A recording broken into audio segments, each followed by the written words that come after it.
ચાલો સ્ટાર્ટ. તમે બી તમારા પાકમાં આ રીતે વૃદ્ધિ મેળવવા માંગ્યો તો આજે સંપર્ક બોલો. આપણી ગલોડી બગડી હતી અને આ દવા આવી સુધારો આવ્યો છે. બરાબર. કોનાથી લીધી તમે અને કઈ દવા લીધી? કીડી પડી ગઈ હતી. બરાબર. આપણે કયું ખાતર ને કઈ દવા લીધી? સોયલર સોલર ખાતર. બરાબર. એ કેટલા દિવસ નાખ્યા પછી તમને કેટલા દિવસમાં રિઝલ્ટ મળ્યું અને શું મળ્યું? સારું રિઝલ્ટ મળ્યું છે. બરાબર. આ ગલોડી તમારે કાઢી નાખવાની પોઝિશન થઈ ગઈ. બરાબર. અત્યારે કેટલા લાખની થઈ તમારી ગલોડી? કેટલા હજારની થઈ? એ તમે તમારી રીતે કહો. 1,20,000 જેવું થયું. બરાબર. તમારે તો કશું હતું જ નહીં. ગલોડી કાઢીને ફેંકી જ દેવાની હતી.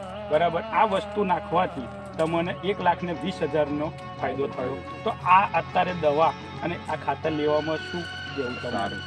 બરાબર. તો બધા મિત્રોને આપણે શું કહેવું કે આ ખાતર ગલોડીમાં કે કોઈ બી